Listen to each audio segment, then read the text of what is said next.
The morning sun peeked through the thin curtains as Rose Chen opened her eyes to face another day.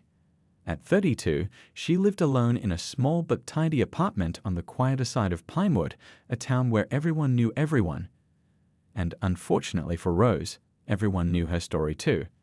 She stood before her mirror, tracing the jagged scar that ran from her right temple down to her jawline. 16 years had passed since the car crash that took her parents and left her marked for life, but time hadn't softened the way people reacted to her appearance. Just another Tuesday, she whispered to herself, pinning her dark hair to partially cover the scar. A daily ritual that never quite worked, but gave her a moment's comfort. The walk to the town library where she worked was short, but it felt like a mile. Mrs. Puttle from the flower shop glanced up, then quickly away as Rose passed. Two mothers pulled their curious children closer, silencing their innocent questions with hushed warnings. Rose kept her eyes on the cracked sidewalk, counting the steps until she reached the library's heavy wooden doors. Morning, she called softly to her co-workers who clustered around the front desk. Diane, the head librarian, nodded while the others mumbled replies without looking up. Rose noticed a half-empty box of donuts, someone's birthday celebration she hadn't been told about. "There's mail for you to sort in the back," Diane said, her tone not unkind but distant, as if speaking to a stranger rather than someone who had worked alongside her for 7 years. Rose nodded and retreated to the back office. The library had become both her sanctuary and her prison. Among the books, she found worlds where people were judged by their courage, wisdom, and heart, not by scars or appearances. Yet even here, she couldn't escape reality. By mid-morning, the library filled with the Tuesday regulars. Rose approached an elderly man struggling with a computer catalog. "Can I help you find something?" she asked, her voice soft but clear. The man looked up, his friendly smile faltering when he saw her face. No, I'll just ask that other girl." The blonde one. Rose stepped back, her professional smile never wavering, though something inside her crumpled a little more. This happened so often she should be used to it by now. During her lunch break, she sat alone in the small courtyard behind the library, watching birds hop between branches. A group of her co-workers passed by, laughing about weekend plans for a hiking trip. No one had mentioned it to Rose. She sometimes wondered if they thought her scar somehow affected her ability to climb hills or enjoy nature. The afternoon brought a downpour, the kind that drummed against the library's large windows and sent people rushing inside for shelter. Among them was Patricia Wells, the town's self-appointed social commentator who ran the local newsletter and seemed to take special interest in spreading gossip about Rose. Patricia approached the checkout desk where Rose was working, dropping a stack of romance novels with a thud. "I'll need these for my book club," she announced loudly, then leaned in, her voice dropping to a stage whisper that carried across the quiet library. "Though I must say, dear, it's such a shame. With your knowledge of books, you could have made a wonderful wife for someone, if only that face hadn't been ruined. God gives the heaviest burdens to those who deserve them, I suppose." The words hung in the air like poison. Several patrons pretended not to hear, though Rose noticed a teenage girl nearby widen her eyes in shock. Rose's hands trembled slightly as she scanned the books, her throat tight with unshed tears. "Your books are due back in 2 weeks, Mrs. Wells," she managed to say, her voice steadier than she felt. When Patricia left, Rose quietly asked Diane for a moment's break. In the staff bathroom, she locked the door and finally let the tears come, silent and burning hot against her scared cheek. Looking at her reflection through blurry eyes, she wondered if there would ever be a day when people saw beyond her scar, if anyone would ever look at her and see just Rose, a woman with dreams, thoughts, and a heart that, despite everything, still hoped for acceptance. The Pinewood Annual Charity Auction was the biggest event of the spring, held in the high school gymnasium decorated with twinkling lights and pastel streamers. Rose had tried to get out of attending, but Diane had been firm. All library staff needed to be present to manage the book donation table. "Remember to wear something nice," Diane had added, her eyes briefly flicking to Rose's scar before looking away.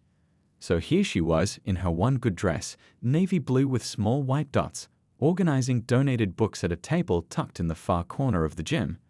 Rose had positioned herself so that her scared side faced the wall, a small act of self-protection she'd perfected over the years.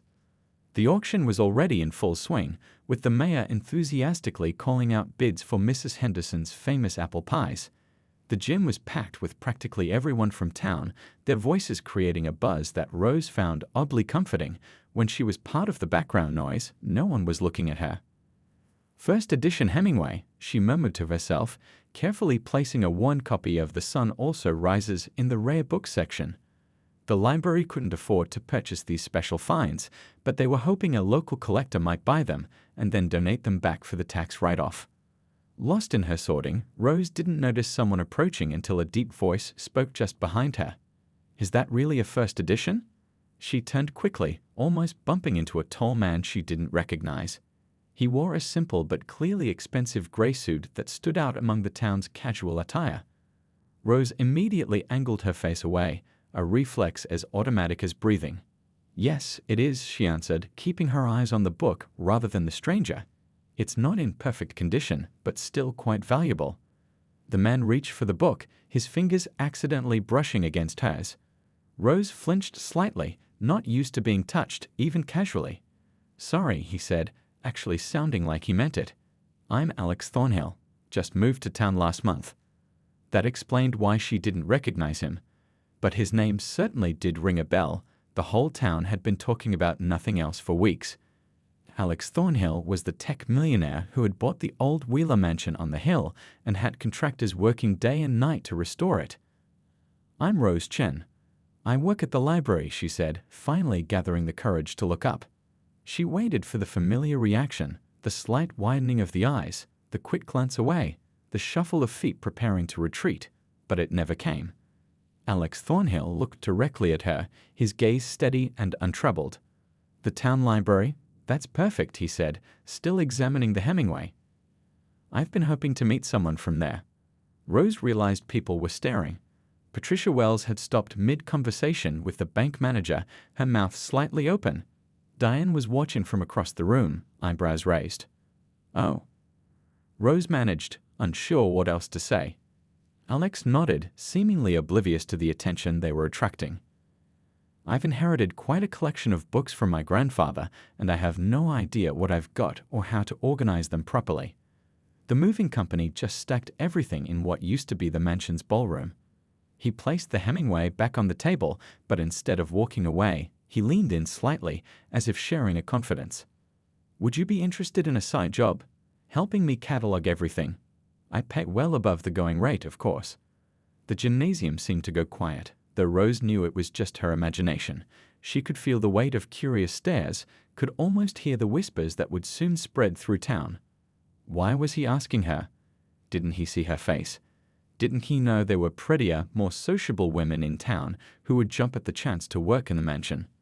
I do have experience with cataloging special collections," she heard herself saying. Alex smiled, and it transformed his serious face. "Perfect. How about you come by the house tomorrow afternoon to see what we're dealing with? Say 2:00. Before Rose could answer, Mrs. Patel appeared at Alex's elbow, practically shoving a plate of samosas at him. "Mr. Thornhill, you must try these. Family recipe," she gushed, while giving Rose a look that clearly said, "What is he doing talking to you?" As Alex was pulled away into the crowd of eager townspeople, he looked back at Rose and mouthed, "Tomorrow?" with raised eyebrows. Rose gave a small nod, her heart beating faster than it had in years. Rose barely slept that night. Every time she closed her eyes, she saw the curious stares of the townspeople, heard the whispers that must have erupted the moment she and Alex Thornhill parted ways. By morning, her phone was buzzing with texts from Diane. "Are you really going to the Thornhill mansion? Alone?" The last one read. Rose ignored them all. She'd almost convinced herself to call the whole thing off when her mother phoned from the nursing home in the next county. "The doctor thinks we should try that new medication," her mother said, her voice weaker than last week. "But the insurance won't cover it." After that call, Rose's decision was made. The extra money from this side job could help her mother get better care. What did it matter what the town thought? At precisely 1:55 p.m., Rose stood at the iron gates of the Wheeler, now Thornhill, mansion. She'd walked the 2 miles uphill, not wanting to ask anyone for a ride and face their questions. Her palms were sweaty despite the cool spring air. The gates swung open silently, and Rose made her way up the curved driveway. The mansion had been abandoned for nearly a decade before Alex bought it, but already it was transforming. The overgrown gardens had been tamed, the broken windows replaced, and a fresh coat of cream paint covered the Victorian facade. Rose hesitated at the massive front door, but before she could knock, it swung open. Alex stood there in jeans and a simple grey t-shirt, looking much less intimidating than he had in his suit. "Right on time," he said with a smile. "Come in, please." The inside of the mansion was a mixture of renovation chaos and startling beauty. Plastic sheets covered some areas while others revealed gleaming hardwood floors and restored crown molding. "Sorry about the mess," Alex said, leading her through the foyer. The contractors promised it would be done by now, but apparently that was wildly optimistic. Rose nodded, not trusting herself to speak. She'd never been inside the mansion before. Few townspeople had. "Here we are," Alex announced, stopping before a set of double doors. "Brace yourself." He pushed the doors open to reveal what must have once been a grand ballroom. Now it was filled with dozens of stacked moving boxes and haphazard piles of books reaching nearly to the ceiling. "Oh my," Rose breathed, momentarily forgetting her self-consciousness. "There must be thousands." 3,422, according to the moving company's inventory, Alex said with a sigh. "My grandfather was a collector. Books were his passion, but organization was not." Rose approached the nearest stack, gently pulling out a leather-bound volume. "This is a first edition, Pride and Prejudice," she gasped. "It's worth—" "I don't care about the value," Alex interrupted. "I care about honoring my grandfather's collection properly. Can you help me make sense of all this?" For the next hour, Rose walked through the room, occasionally picking up books and explaining what she found. Alex followed, listening intently and taking notes on his phone. "You know," he said finally, "everyone in town warned me about you after I mentioned I'd asked for your help." Rose froze, her back to him, fingers still resting on the spine of a book. "They said you were strange. Unfriendly. That I should have asked someone else," Alex continued. Rose turned slowly to face him, her heart pounding. "And what do you think?" she asked quietly. Alex shrugged. "I think people in small towns talk too much. I grew up with dyslexia in a family of academics. Before I made my money, people called me stupid to my face. I know what it's like when others decide who you are without bothering to find out." He walked to a nearby window and gestured for her to join him. Below, the town of Pinewood spread out, looking small and picturesque from this distance. "From up here, you can't see the gossip and judgment, can you?" he said. "It just looks peaceful." Rose stood beside him, careful to keep some distance between them. "Why did you really ask me to help with your books? There are professional services for this kind of work." Alex was quiet for a moment. "When I saw you at the auction, you were the only person in that gym who was genuinely caring for the books. Everyone else was networking, showing off, trying to impress each other. You were in your own world, treating each book like it mattered." He turned to face her directly. "I don't care about your scar, Rose. I care that you seem to understand what these books meant to my grandfather. Will you help me?" For the first time in years, Rose felt her shoulders relax just a little. "Yes," she said. "I'll help you." Over the next month, Rose settled into a routine. Mornings at the library, afternoons at the mansion cataloging books. The work was peaceful and fulfilling. Alex often brought her tea and asked questions about the books, genuinely interested in her knowledge. Her mother's new medication was working, and Rose had even started saving a little money. For the first time in years, she caught herself humming while walking to work.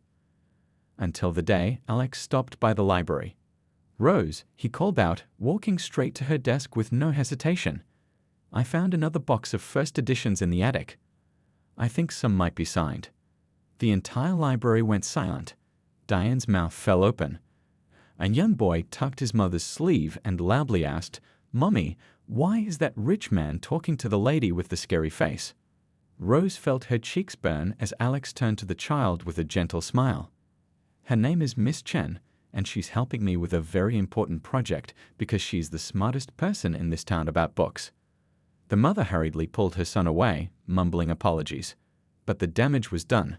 By closing time, Rose had endured dozens of curious stares and whispered conversations. That Friday, Alex called her with an unexpected request. "The Historical Society is hosting a fundraiser tomorrow night at the town hall," he explained. "They've been incredibly helpful with information about the mansion's history. I'd like you to come with me." Rose's grip tightened on her phone. "As your guest?" "As my library consultant," Alex clarified. "Many of the town's founding families will be there. I'm hoping to learn more about the local history collection my grandfather acquired." That word, consultant, made it sound professional. Maybe it would be okay. I don't have anything to wear to something like that," she admitted. "It's not that formal," Alex assured her. "I'll pick you up at 7. The next evening, Rose spent more time than usual on her appearance, trying different ways to style her hair.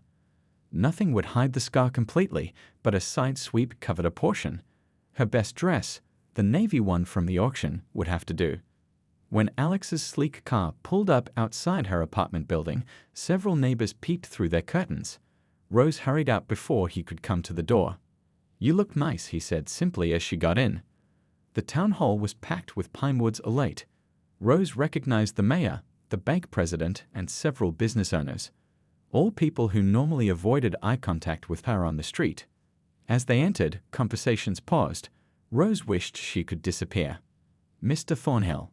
The mayor approached, deliberately focusing only on Alex. "So glad you could join us. Let me introduce you to some of our town's most prominent citizens." For the next hour, Rose stood slightly behind Alex as he was pulled from one group to another. She noticed how people addressed only him, as if she were invisible.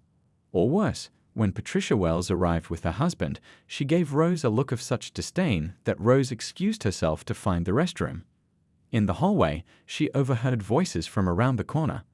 "I can't believe he brought her here." It was Diane's voice. "I heard she's been at his mansion every day," another woman replied, "Mrs. Patel from the flower shop." "Did you think there, you know?" "Don't be ridiculous," a man's voice cut in. "A man like Alex Thornhill with someone like her. She must be blackmailing him somehow." "Or he feels sorry for her," Diane suggested. "You know how these rich types get. They need charity cases to feel good about themselves." Rose pressed her back against the wall, her heart hammering. She wanted to run, but her feet seemed frozen to the floor. "Ah, there you are, Rose." Alex appeared around the corner, startling the gossiping group into silence. Their faces showed varying degrees of horror as they realized Rose had heard everything. "I was just telling Mayor Brooks about the first edition local history books we discovered," Alex continued, either oblivious to the tension or deliberately ignoring it. "Could you join us? He has questions about preservation methods." Rose somehow found her voice. "Actually, I'm not feeling well. I should go home." "I'll drive you," Alex said immediately. "No." The word came out sharper than she intended. "No, thank you. I'll walk. It's not far." Before he could protest, Rose hurried toward the exit. Outside in the cool night air, tears blurred her vision. She'd been foolish to think anything had changed. To the town, she would always be the scared woman, unworthy of normal friendship, certainly unworthy of Alex Thornhill's attention. What hurt most was realizing how much she'd started to care. For a week, Rose didn't go to the mansion. She called in sick to the library for 2 days, then returned with her head down, speaking only when necessary. She ignored 3 calls from Alex before texting him that she needed to stop the cataloging work. No explanation, no goodbye. Each night, she lay awake replaying the cruel words she'd overheard. Each morning, she told herself it was better this way, to cut ties before she got even more hurt. On Friday afternoon, as rain pounded against the library windows, Rose was shelving books in the far corner when Diane approached. "Someone's here to see you," Diane said, her voice unusually gentle. In the reading room, Rose's stomach tightened. "I'm busy." "It's Mr. Thornhill. He's been waiting for an hour." With a sigh, Rose placed the remaining books on a cart and smoothed her hair over her scar, a useless habit she couldn't break. The reading room was empty except for Alex, who stood looking out at the rain, hands in his pockets. "I'm not coming back to work at the mansion," Rose said immediately. Alex turned. He looked tired, with dark circles under his eyes. I'm not here about the books, he said. May I sit? Rose nodded stiffly, taking the chair opposite him. I heard what they said that night, Alex began. I was coming to find you and heard those horrible people gossiping. I'm sorry I didn't say anything right away. I thought acknowledging it would embarrass you more. Rose looked down at her hands. They were just saying what everyone thinks. Not what I think. Alex leaned forward. Rose, I've been working on something and I'd like your opinion, professionally. He pulled out a folder and slid it across the table. Inside were architectural drawings labeled Pinewood Community Learning Center. What is this? Rose asked, confusion momentarily replacing her hurt. I'm establishing an educational foundation here in Pinewood, Alex explained. A place with modern resources for kids and adults to learn, beyond what the school or library can provide. Computer labs, tutoring spaces, workshops. I want you to run it. Rose looked up sharply. What? You're the perfect person for the job. You understand how knowledge transforms lives. You know this community's needs. This community hates me, Rose said flatly. This community doesn't know you, Alex corrected. And this center will need someone who understands what it feels like to be an outsider. Rose studied the plans more carefully. The building looked beautiful, modern yet welcoming, with large windows and open spaces. Why are you doing this? Alex was quiet for a moment. When I was a kid struggling with dyslexia, a reading specialist changed my life. She saw past what everyone else labeled as stupidity and showed me different ways to learn. This foundation is my way of paying that forward. He hesitated before continuing. There's something else I want to discuss with you, something personal. Rose tensed, preparing herself for pity. My friend Dr. Lin is one of the leading reconstructive surgeons in the country, Alex said carefully. I showed him a photo of us from the newspaper article about the fundraiser. He believes he could significantly improve your scar with a series of procedures. Rose's hand flew to her face, a surge of conflicting emotions washing over her. You took my picture to a doctor, without asking me. Her voice shook. I'm sorry, that was wrong, Alex admitted immediately. I was trying to help, but I overstepped. Badly. Rose stood up, anger replacing hurt. So your plan is to fix my face and then put me in charge of your charity project. Make me your success story. No. Alex stood too. The foundation job offer has nothing to do with the surgery. I would want you to run it regardless. The surgical option is entirely separate, entirely your choice. I just wanted you to have options you might not have had otherwise. Options? Rose repeated. Financial ones, Alex clarified. The procedures are expensive. Insurance rarely covers them. I wanted to remove that barrier if, only if, it was something you wanted. Rose sank back into her chair, anger deflating. I don't want your pity, she whispered. It's not pity, Rose. Alex's voice was soft but firm. It's respect. You're brilliant with books, with people who give you a chance. I respect you too much to let this town's small-mindedness limit your future. He gathered the plans back into the folder. Think about the foundation position. The surgery is entirely your decision. I won't mention it again unless you bring it up. As he stood to leave, he added, either way, those books still need cataloging. The job remains open if you want it.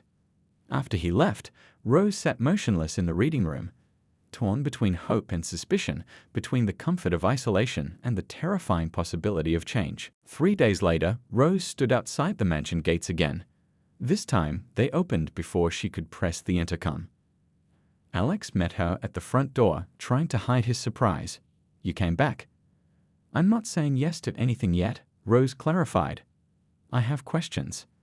They sat in what was now a partially furnished library, with wooden shelves lining one wall, already filled with the books Rose had catalogued. You've been busy, she noted. I needed something to do while my library consultant was away, Alex replied with a small smile. Rose took a deep breath. If, and it's a big if, I considered the surgery, what would it involve? Alex reached for a folder on the desk but stopped himself. Maybe it's better if Dr. Lin explains directly. I can arrange a video call or a consultation in the city. Why are you doing this? Rose asked again. The truth, please. Alex looked at her for a long moment. The first day you came here, You told me about a book on ancient maritime navigation. You spoke for 15 minutes straight, forgetting to be self-conscious. Your face lit up with genuine passion. I thought to myself, the world should see more of that, Rose. He sighed. That's not charity or pity. It's seeing someone extraordinary trapped by circumstances and wanting to help, the same way someone once helped me. Something in his simple honesty reached past Rose's defenses. For the next hour, they talked about the foundation plans, the practical details of both opportunities. By the time she left, Rose had agreed to meet Dr. Lin the following week. The consultation took place at a private clinic in the city. Dr. Lin was a calm woman with kind eyes who examined Rose's scar without a trace of the judgment Rose was used to seeing. The tissue has healed well, she explained, but the original surgery was basic. With today's techniques, we can improve both the appearance and the tightness you feel when you smile. Rose listened as Dr. Lin outlined a series of 3 procedures spread over 6 months. The recovery would be uncomfortable but not debilitating. The scar wouldn't disappear completely, but it would be dramatically less noticeable. Take some time to think about it, Dr. Lin said. This is your face, your choice. On the drive back to Pinewood, Rose was quiet. Alex didn't push her to talk.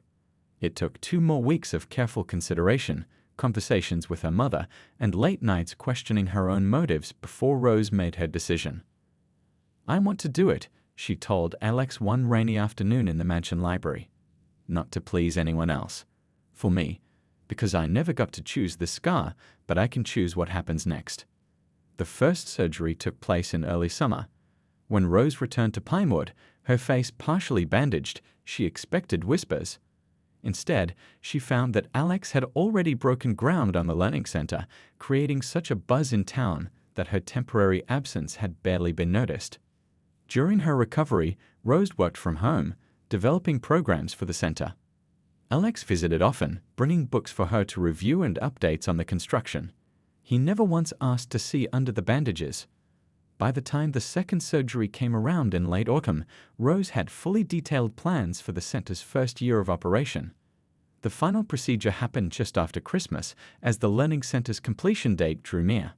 Throughout it all, Alex remained respectful of her boundaries. Their relationship stayed professional, focused on the center's development, though Rose sometimes caught him looking at her with an expression she couldn't quite decipher. When the final bandages came off in January, Rose stood before her mirror in disbelief. The angry red line that had defined her life for so long had faded to a thin, pale streak. It was still visible, a part of her story, but no longer the first thing anyone would see. Dr. Lin had warned her that the physical healing would be the easy part. Learning to see herself differently would take longer. The day before the learning center's grand opening, Rose walked through the finished building with Alex. Bright classrooms with new computers, a children's reading nook, workshop spaces, and a community meeting room filled the beautiful building. What do you think? Alex asked, watching her reaction carefully. Rose turned a full circle, taking it all in. I think it's going to change lives, she said. It already has, Alex replied quietly, looking at her with unmistakable admiration. For the first time in years, Rose didn't turn her scared side away. Instead, she smiled fully without hiding. The morning of the Pinewood Community Learning Center's grand opening dawned bright and clear. Rose woke early, standing before her mirror longer than usual. She wore a simple blue dress and, for the first time in years, pulled her hair back completely from her face. The thin line along her cheek was still visible, a permanent reminder of the accident that had shaped so much of her life. But now it was just a part of her story, not the whole narrative. As she locked her apartment door, Mrs. Wu from next door stepped out. "Oh my, don't you look lovely today?" the elderly woman remarked, then added with a wink, "That handsome Mr. Thornhill is a lucky man." Rose blushed. "It's not like that. We work together." Mrs. Wu just smiled knowingly. "My husband and I worked together for 2 years before he finally asked me to dinner. Sometimes the best relationships start that way." The learning center stood at the edge of town, its modern glass and wood exterior bright against the winter sky. A crowd had already gathered outside. Practically the entire town had turned out for the ribbon-cutting ceremony. Rose spotted her mother in her wheelchair near the front, accompanied by a nurse from the care facility. Alex had arranged for her transportation. He thought of everything. Mayor Brooks was making a speech about progress and community spirit when Rose arrived. Heads turned as she walked through the crowd. She heard whispers, but they were different now. "Is that Rose Chen? She looks so different." "I heard she's running this whole place." Diane from the library approached her.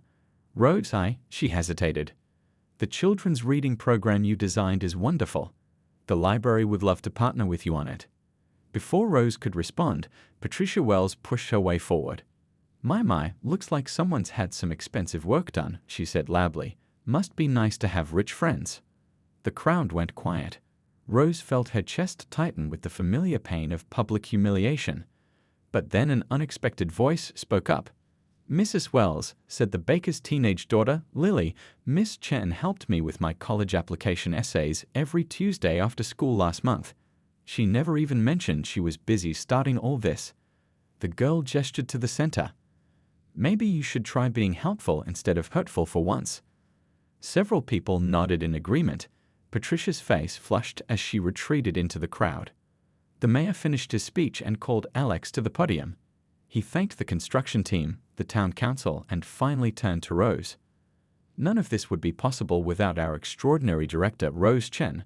Her vision for community education, her attention to detail, and her genuine care for this town have created something truly special. Rose, would you do the honors?" Alex held out the ceremonial scissors. As Rose stepped forward to join him, the crowd applauded, not politely, but enthusiastically. Together, they cut the ribbon. As people streamed inside to explore the new center, Rose found herself surrounded by community members asking questions, offering congratulations, treating her with a respect she'd never experienced in Pinewood before.